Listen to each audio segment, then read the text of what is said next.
உண்மையான ஆராதனை? இதை கொஞ்சம் பார்ப்போம். எது உண்மையான ஆராதனை? எது புத்தி உள்ள ஆராதனை?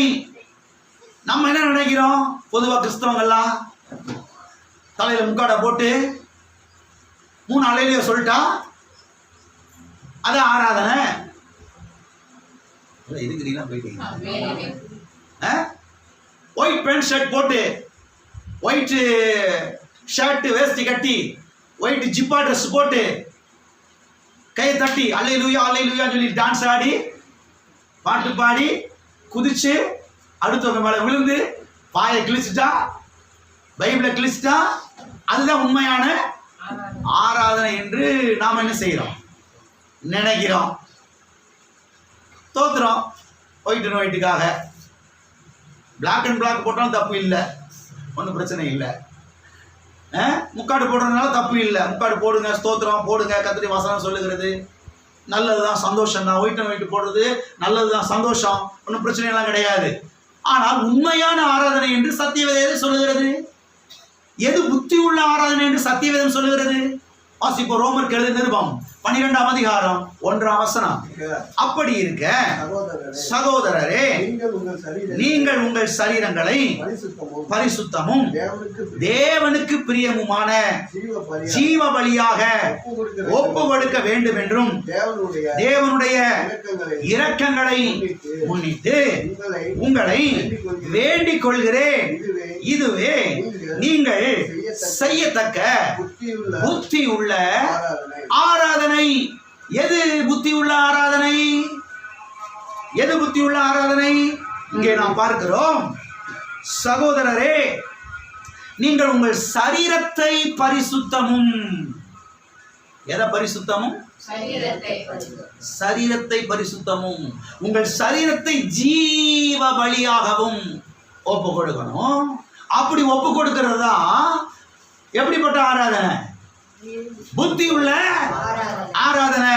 அதுதான் தேவனுக்கு பிரியமான ஆராதனை என்று சொல்லுகிறார். எனவே நீங்கள் உங்கள் சரீரத்தை பரிசுத்தமான பலியாகவும் தேவனுக்கு பிரியமுமான பலியாகவும் என்ன செய்ய வேண்டும்?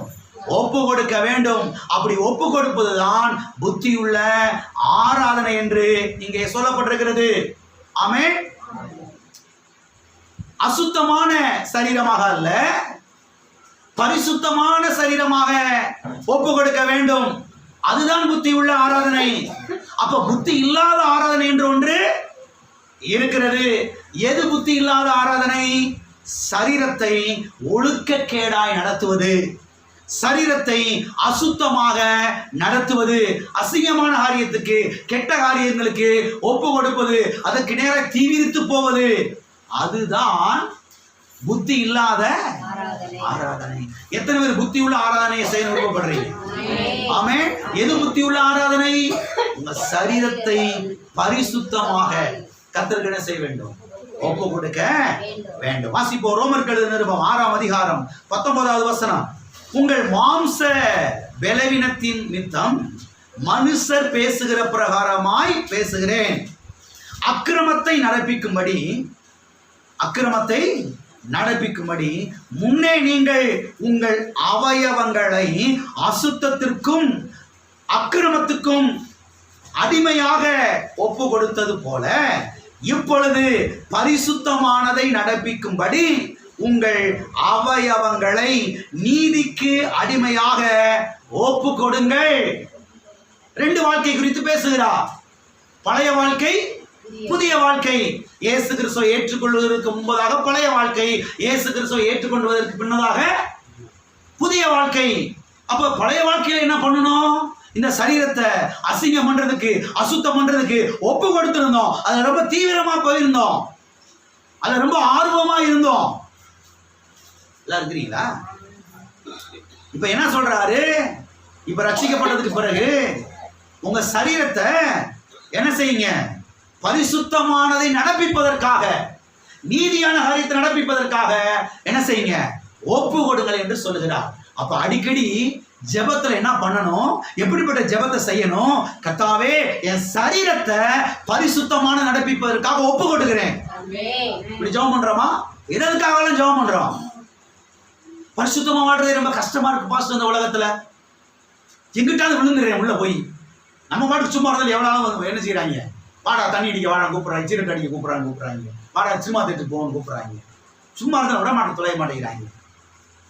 நம்ம வாட்டுக்கு இருந்தாலும் அங்க இங்க ஓவன் பிடிச்சி இழுக்கிறாங்க. இதா இருக்கிறீங்க வீட்டுக்குள்ளேயே என்னதான் செய்யற, கொஞ்ச நேரம் கூட வந்து பேச சொல்லி இந்த பொம்பளை ஆளுக்கெல்லாம் பிடிச்சி என்ன செய்யறாங்க, ஊருக்கு போற நீ பேசுறது இழுக்கிறாங்க. இல்லை இருக்கிறீங்களா போயிட்டீங்க.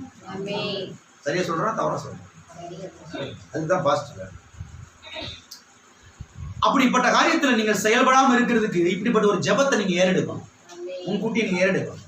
கர்த்தாவே, என் சரீரத்தை பரிசுத்தமான நடப்பிப்பதற்காக ஒப்பு கொடுக்கிறேன், நீதி நடப்பிப்பதற்காக என் சரீரத்தை ஒப்பு கொடுக்கிறேன் ஆண்டவரே.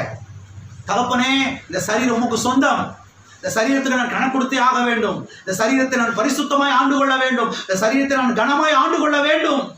பரிசுத்தமான நடப்பிப்பதற்காக என்னுடைய கண்களை ஒப்பு கொடுக்கிறேன், என்னுடைய மனதை ஒப்பு கொடுக்கிறேன், என்னுடைய காதுகளை ஒப்பு கொடுக்கிறேன், என்னுடைய விரல்களை ஒப்பு கொடுக்கிறேன், என்னுடைய இருதயத்தை ஒப்பு கொடுக்கிறேன், என்னுடைய கால்களை ஒப்பு கொடுக்கிறேன், என்னுடைய முழு சரீரத்தை ஒப்பு கொடுக்கிறேன் என்று தொடர்ந்து ஜெபம் பண்ணி பாருங்க. நான் சொல்றேன், அந்த அசுத்தமான காரியத்தை செய்யறதுக்கு நீங்க தப்பிச்சிருவீங்க.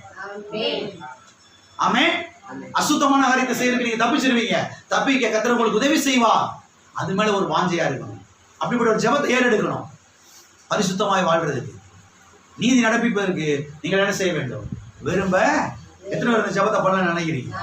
எல்லா கரங்களுக்கும் சொல்லுவோம். கர்த்தாவே, சரீரத்தை பரிசுத்தமானதை நடப்பிப்பதற்காக, நீதியான காரியத்தை நடப்பிப்பதற்காக பரிபூர்ணமாக முற்றிலுமாக ஒப்பு கொடுக்கிறேன்.